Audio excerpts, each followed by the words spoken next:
Assalamualaikum warahmatullahi wabarakatuh. Alhamdulillahirabbil alamin. Wa bihi nasta'inu ala umuri dunya waddin. Wassalatu wassalamu ala asrafil anbiya'i wal mursalin sayyidina Muhammadin nabiyil ummi wa ala alihi washabihi ajma'in, amma ba'd. Dulur dimanapun berada, bertemu lagi dengan saya Gus Glory dalam acara atau kajian rutin kita setiap pekan, tiap malam Sabtu. Yang ini biasanya adalah kajian untuk dulur-dulur saya di Jamaah SPMA Bali, tapi karena situasi semacam ini sehingga kita hanya bisa melalui live streaming. Tapi mudah-mudahan itu tidak mengurangi substansi dan hikmat dari apa yang hendak kita raih di malam Sabtu ini, yakni wahana keilmuan dan mencoba untuk mencari ridha Allah. Ayo kita bicara sekarang tentang sesuatu yang kita sudah capek lah, bukan capek, tapi sudah terlalu banyak berita-berita yang kita dengar tentang coronavirus, tentang COVID-19, tentang sesuatu yang sifatnya membuat kita sedih, sesuatu yang sifatnya membuat kita terlalu dipenuhi dengan berita-berita yang kengerian, kesedihan, kegalauan, kepanikan, bahkan mungkin saling menyalahkan. Malam ini kita bicara tentang hal yang nggak begitulah gitu. Ada satu fenomena menarik ini, sesuatu yang timbul bahkan mungkin belum pernah terjadi sebelum ini. Saya melihat sendiri selama saya hidup ini, baru sekarang ini ada sesuatu yang sangat-sangat dinantikan, badly gitu istilahnya itu. Orang itu sangat begitu dinantikan, tidak pernah terjadi sebelumnya. Jadi apa itu? Ramadan. Ya, Ramadan. Terutama umat muslim ini ya, terutama umat muslim. Ramadan begitu dirindukan, orang begitu khawatir tidak bisa menjalani atau bertemu dengan Ramadan. Mereka mungkin yakin tetap bertemu dengan bulan Ramadan. Tetapi sekali lagi bicaranya adalah tentang apa? Kalau dulu mungkin orang bertemu Ramadan itu adalah bicara tentang nanti mudiknya kapan, nanti sangunya berapa, nanti begitu-begitu. Tetapi sekarang ini kayaknya udah enggak. Kalau dulu mungkin kita akan bicara tentang jadwal buber, jadwal ngabuburit, jadwal nanti jalan-jalan sore. Sekarang enggak. Kenapa? Karena mudik jelas susah. Kenapa? Karena jelas social distancing, physical distancing, yang itu membuat hal seperti itu sudah bukan saja tidak dirindukan, tapi tidak mungkin dilakukan. Sehingga apa? Akhirnya keinginan-keinginan dulur-dulur kita muslim itu mengerucut pada satu aja. Ya Allah, masa sih nanti Ramadan kita nggak bisa tarawih? Masa sih nanti kita Ramadan nggak bisa ngaji-ngaji bareng? Ya. Masa sih kita nanti Ramadan nggak bisa?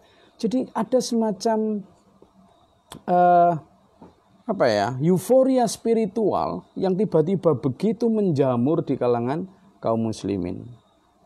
Ditambah lagi, apalagi sekarang sudah hampir 4 Jumatan ini kalau nggak salah, di beberapa wilayah itu sudah tidak bisa Jumatan. Sehingga ada semacam kerinduan. Tapi meskipun di sisi lain ada juga yang kemudian uring-uringan. Yang menurut saya ya ibadah itu tentang kedamaian. Jadi kalau menimbulkan uring-uringan juga nggak tepat ya.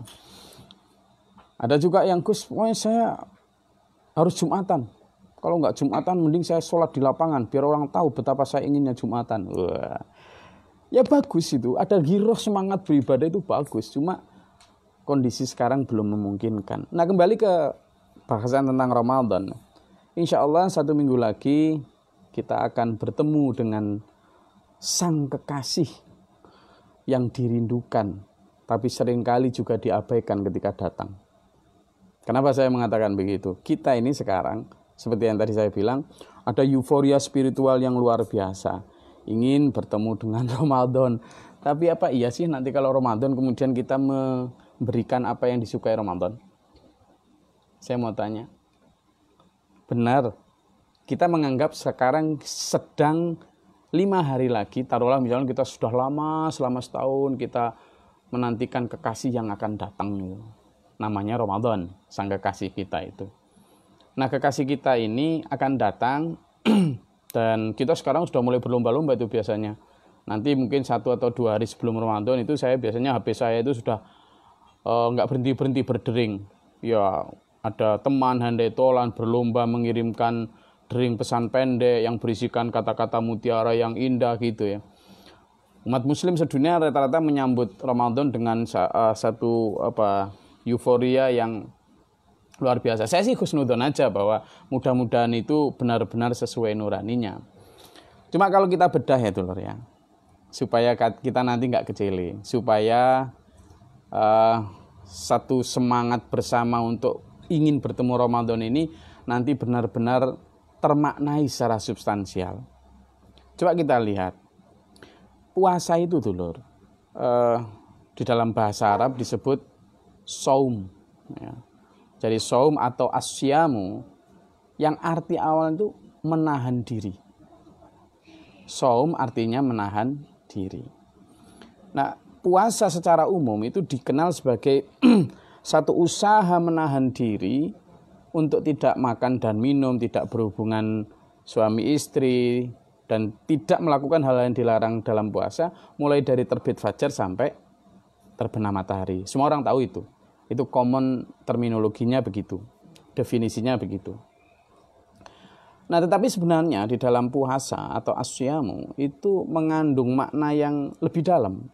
Tidak sekedar dari menahan lapar dan dahaga, tetapi sebenarnya ada di dalamnya menahan diri dari segala sifat buruk, menahan diri dari segala sifat yang merugikan orang lain, menahan diri dari segala sifat yang tidak disukai oleh Allah, khususnya tidak disukai oleh bulan Ramadan. Nah, ini yang kadang tidak dapat gitu, sehingga ada satu hadis yang menyatakan bahwa ada orang nanti di akhirat yang puasa tapi nggak dapat apa-apa kecuali dahaga dan lapar itu. Kenapa? Karena yang ditahan hanya dahaga dan lapar, sementara hal-hal lain nggak ditahan. Dahaga dan lapar memang nggak makan, tapi masih suka ngerumpiin tetangga, masih suka swil atau ngebully orang yang lewat di depan rumah, masih suka menggunjing teman dan sahabat. Apalagi di bulan puasa kemudian masih juga melanjutkan hobi korupsi misalnya. Ya itu, akhirnya puasanya hanya dicatat puasa yang menahan lapar dan dahaga. Nah ini, padahal kita sekarang ini sedang merindukan Ramadan. Kita tahu apa yang disukai Ramadan, apa yang tidak disukai Ramadan. Wajarnya kalau kita memang merindukan sang kekasih itu datang, begitu kekasih datang, kira-kira kita menyediakan sesuatu yang disuka enggak? Kira-kira kita akan mati-matian untuk meninggalkan apa yang tidak disuka enggak? Nah, kalau euforia ini benar, harusnya kita ini sudah mulai list tuh. Apa ya kira-kira yang tidak disukai kekasih Ramadan? A, B, C, D. Apa ya kira-kira yang disukai Ramadan? A, B, C, D. Nah gitu. Kita udah mulai ngelis tuh. Yang tidak disukai Ramadan, ngegunjing. Yang tidak disukai Ramadan, berbicara hal yang tidak perlu. Yang tidak disukai Ramadan, saling menghina. Yang tidak disukai Ramadan, menyebar hoaks. Yang disukai Ramadan apa? Tahajud, baca Quran, tilawah, iktikaf. Nah ini yang mulai kita list, sehingga apa?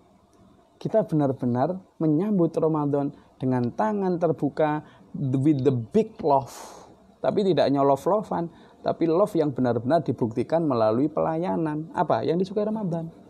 Nah ini yang harus. Kenapa? Karena sekali lagi dalam Islam itu praktek puasa itu di bulan Ramadan khususnya itu menuntut pemahaman yang lebih luas dari sekedar tidak makan dan minum. Kita tahu di agama-agama lain juga ada itu bentuk-bentuk ritual semacam puasa, baik di Kristen, di Katolik, di Hindu, di Buddha ada itu. Meskipun mungkin tata caranya berbeda, tapi saya rasa sesungguhnya niatan atau substansinya sama, yakni mencoba untuk detoksifikasi hati. Bagaimana kita benar-benar bisa menahan diri, tidak saja bagaimana mengelola nafsu wadak manusia jasad ini, tetapi juga bagaimana mengendalikan ego insaninya yang berupa hati tadi. Nah ini itu dalam bahasa Arab asyamu, yang artinya juga menahan diri. Nah kalau dalam bahasa Jawa, biasanya saya orang Jawa, biasanya kita sebut dengan poso.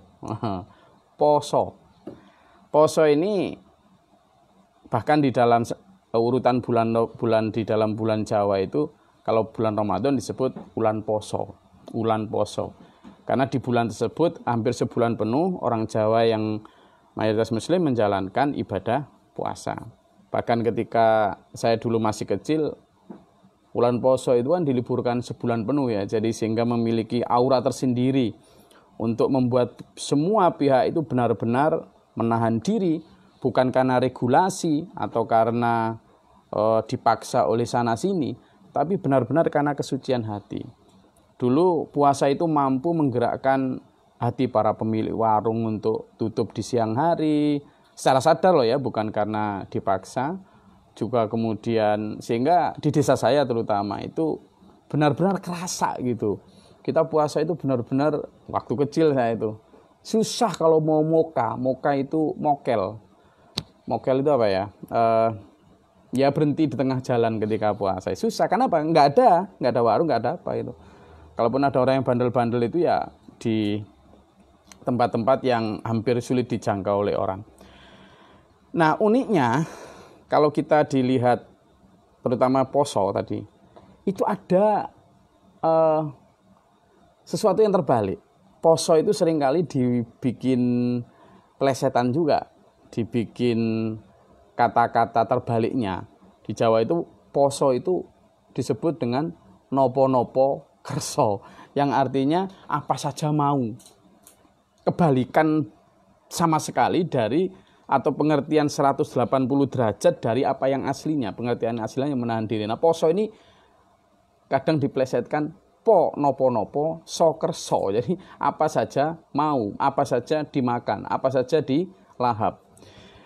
Nah jangan sampai puasa yang artinya asyamu, poso yang artinya menahan diri, lalu berbalik menjadi poso yang artinya nopo-nopo kerso. Itu bisa jadi loh, bisa terjadi. Apalagi di situasi yang seperti ini. Ekonomi lagi turun, secara sosial, secara finansial, secara mental, bahkan secara spiritual, orang banyak terpukul gitu. Saya ada teman biasanya 10 kilo, lalu sekarang cuma 2 kilo jualannya. Itu kan luar biasa. Orang yang omset tokonya biasanya 5-10 juta sehari, sekarang cuma 200.000. Itu kan menjalani puasa dalam kondisi psikologi yang kayak gitu, itu berbeda itu. Nah ini jangan sampai nanti terjadi pergeseran definisi, pergeseran nilai, dan pergeseran aksi karena kondisi ini, sehingga poso yang harusnya asyamu menahan diri nanti malah jadi poso yang artinya nopo-nopo kerso, karena gelap mata. Nah ini yang harus kita pahami bersama. Jadi paradigma poso ini jangan sampai terjadi, karena kalau terjadi lalu materi menjadi sesuatu yang sifatnya utama, menghalalkan segala cara, yang dagang, yang termasuk korupsi, bisa malah merajalela. Kalau dulu kita kecil, itu seringkali diajarin gini, nek wayahe poso itu setan dikerangkeng, katanya gitu. Kalau puasa itu setan dikerangkeng semua, katanya. Tapi malah kadang-kadang kalau pas puasa juga kita masih waktu kecil masih sering takut hantu juga. Berarti sebenarnya dikerangkeng enggak setannya? Setan dikerangkeng itu adalah dikerangkeng oleh diri kita sendiri. Bukan kemudian dikerangkeng lalu setan tidak pernah menggoda manusia. Enggak. Ya kita sendiri yang mengkerangkeng setan. Ketika kita bisa menahan diri, setan tidak bisa menggoda kita. Itu loh. Sehingga apa? khawatirnya kalau tidak benar-benar dipahami dulur, itu nanti fenomena poso itu benar-benar justru membuat orang-orang yang berkedudukan lumayan lalu melakukan tindak korupsi tanpa malu dan tanpa basa-basi sekarang itu, karena orang yang melakukan itu juga masih bisa dada-dada di layar kaca, maka ini yang kita khawatirkan terutama di era yang seperti ini. Sehingga optimisme harus dibangun nih. Optimisme bahwa Ramadan itu menyenangkan meskipun situasinya tidak seperti yang sebelum-sebelumnya. Nah, mungkin inilah jawaban kenapa satu titik coronavirus ini bisa membuat kita sadar bahwa praktek-praktek nopo-nopo kerso itu harus benar-benar diberangus. Kita benar-benar harus mulai meminggirkan selama 1 bulan besok itu untuk reduksi segala yang selama ini liar, lalu detoksifikasi atau pemurnian hati dari racun-racun duniawi. Ayo kita coba rencanakan itu.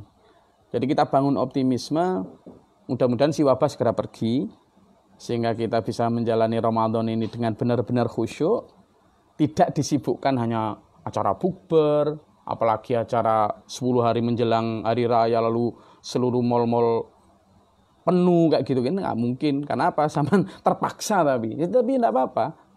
Ada satu manfaat dari keterpaksaan itu.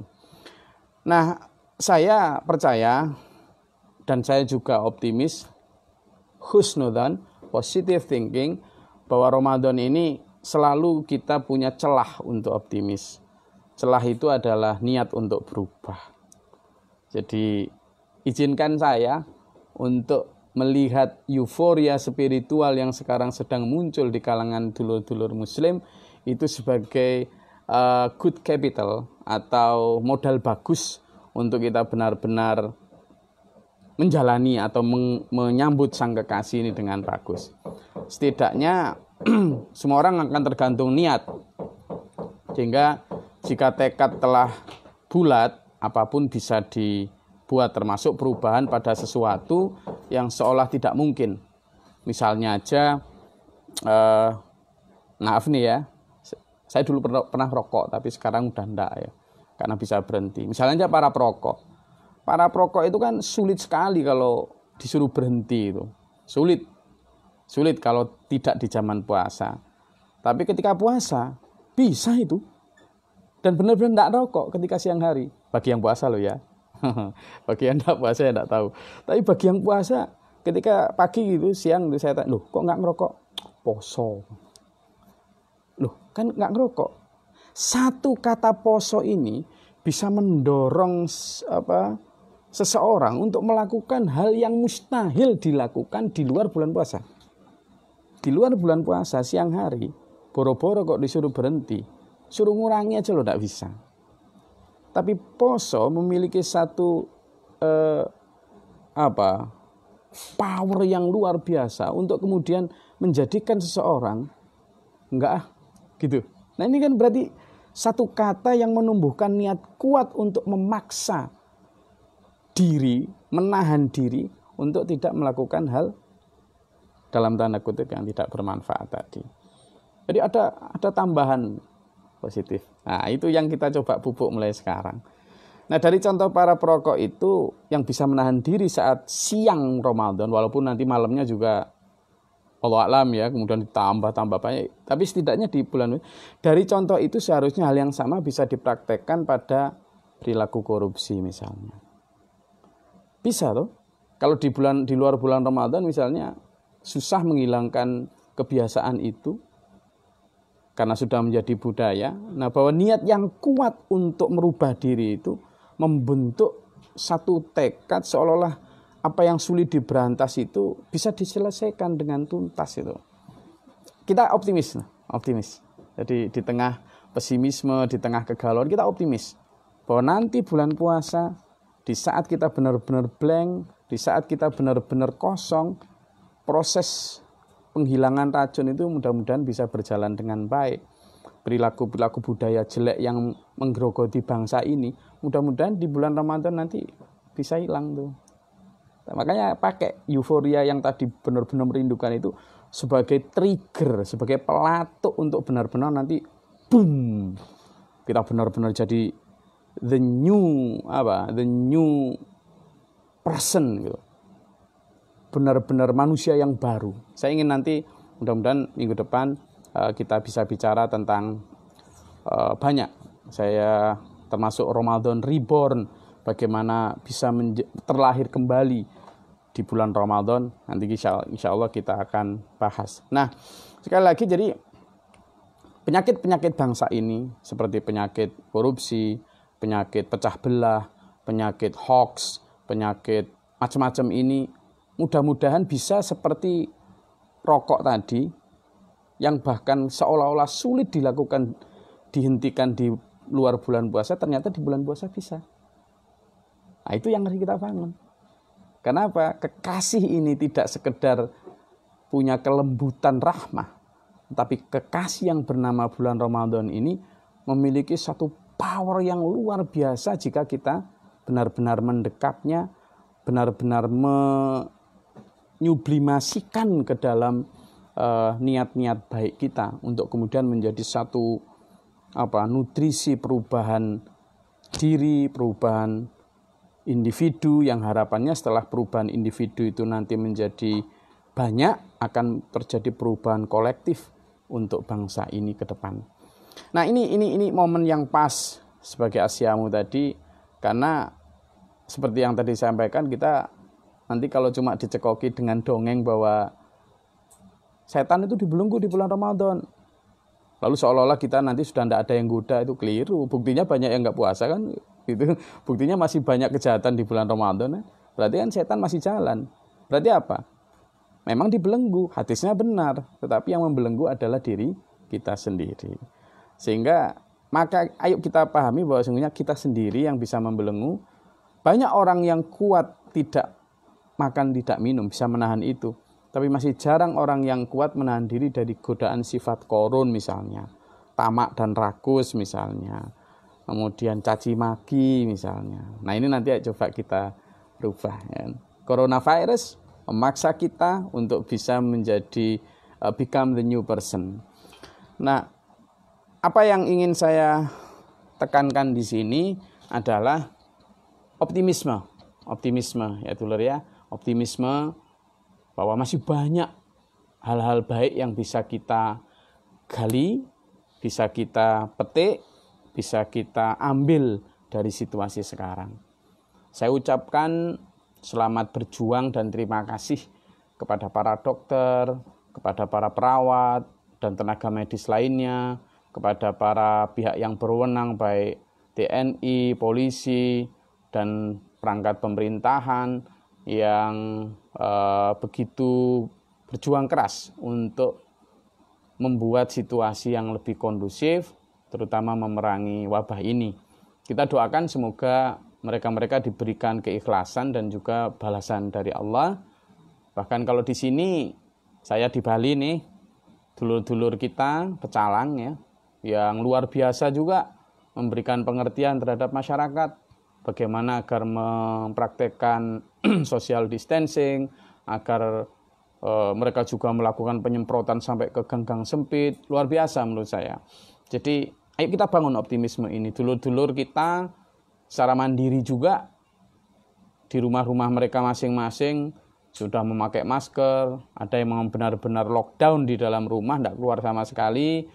Kemudian kita juga hargai pengorbanan para pedagang-pedagang kecil yang sekarang demi tidak menyebarnya wabah ini, mereka juga kemudian rela dipotong ya jam jualannya, yang itu padahal jelas berdampak pada pemasukannya, income generate-nya, dan menurut saya ini harus dimaknai sebagai sesuatu yang positif, bahwa bangsa ini sebenarnya ada banyak potensi baik, ada banyak potensi yang bisa digerakkan menuju kemajuan bangsa, baik dari sisi moral maupun dari sisi ekonomi, finansial, dan sosial.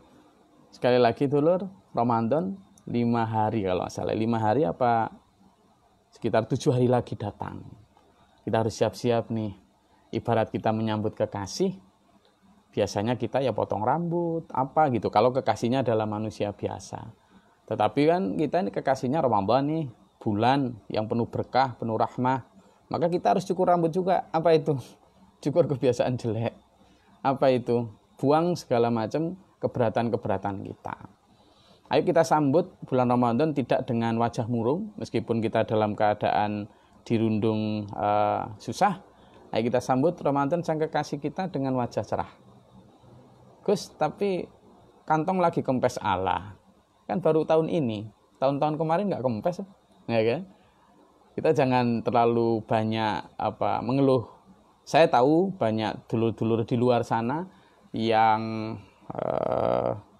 menderita, tapi justru itu peluang untuk kita yang tidak terlalu menderita untuk berbagi toh.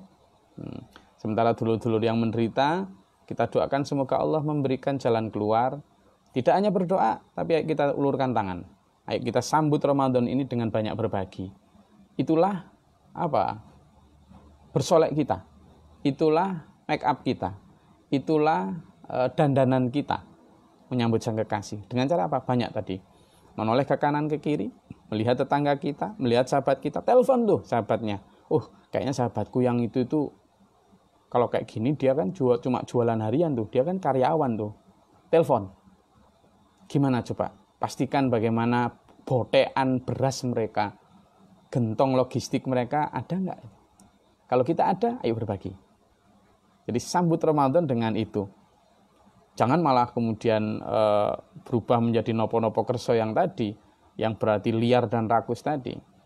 Ya, Ramadan telah tiba, kewajiban kita untuk tidak saja sekedar menahan diri dari makan dan minum, tapi kewajiban juga dari menahan diri dari sifat tamak dan rakus selama sebulan penuh. Itu sebagai latihan untuk kemudian nanti bulan setelah puasa, setahun penuh, biar kita juga bisa menahan diri tuh. Jadi kita harapkan Ramadan nanti datang itu bisa menjadi mesin nilai tambah, di mana merubah nopo-nopo kerso menjadi poso yang nopo-nopo wedi dosa. Nah ini poso yang nopo-nopo kerso apa saja mau menjadi poso yang nopo-nopo wedi dosa apa saja takut dosa, sehingga ada tumbuh sifat wirai, sifat yang hati-hati, sifat yang very carefully, suatu yang membuat kita selalu berpikir dengan 1000 kali berpikir sebelum bertindak sekali. Insya Allah dengan itu nanti korupsi bisa dibabat. Tidak hanya korupsi, tapi hal-hal buruk yang menjadi karat dari bangsa ini, menjadi penghalang dari bangsa ini, sifat-sifat juga yang membenci, menghina, memfitnah, itu insya Allah bisa dibabat.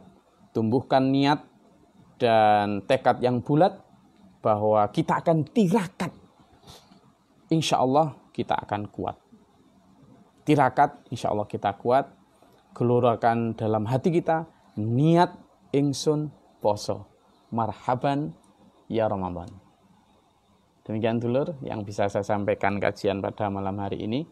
Semoga berfaedah dan bermanfaat untuk seluruh dulurku dimanapun berada dari Sabang sampai Merauke. Saya ucapkan keprihatinan yang mendalam. Saya juga berharap senyum kita, ayo kita rekahkan. Meskipun di tengah kesedihan, jangan malah dibuat lebih sedih lagi dengan wajah yang ini. Meskipun wajah saya yang nggak terlalu bisa ini juga, tapi saya coba untuk bukan kemudian meremehkan penderitaan ya, tetapi kita mencoba untuk menyemangati kehidupan dengan menebarkan senyum dan menumbuhkan optimisme. Semoga Ramadan benar-benar kita niati dengan niat ingsun poso, niat ingsun berubah. Semoga wabah ini segera pamit dari kita dan kita menyambut Ramadan dengan penuh berkah, penuh kedamaian, dan penuh persaudaraan. Terima kasih. Semoga Allah meridhai pertemuan kita pada malam hari ini. Dan jika ada pertanyaan silahkan ditulis di komen. Insya Allah setelah ini nanti akan saya jawab dan kita tersambung. Bagi dulur-dulur, insya Allah nanti di bulan Ramadan saya akan melakukan live streaming secara langsung tiap hari Mungkin nanti belum saya atur jadwalnya, mungkin setelah sebelum buka atau menjelang sahur, wallahu alam, nanti kita akan atur. Dan dulu-dulu juga bagi yang ingin mengikuti diskusi-diskusi dan kajian tentang hati dan pikiran, bisa mengikuti channel saya. Saya punya channel namanya Glory Mohtar. Ya, dan mungkin kalau ingin baca tulisan-tulisan yang terkait dengan ini bisa mengakses di akun Facebook saya juga namanya Glory Mohtar. Terima kasih. Mari kita berdoa bersama, semoga Allah meridai pertemuan kita malam hari ini. Rabbi zidna ilman nafi'a warzuqna fahma. Rabbana atina fid dunya hasanah fil akhirati hasanah wa qina adzabannar. Rabbana innana sami'na munadiyan yunadi lil imani an aminu bi rabbikum fa amanna. Rabbana faghfir lana dzunubana wa kaffir 'anna sayyi'atina wa tawaffana ma'al abrar.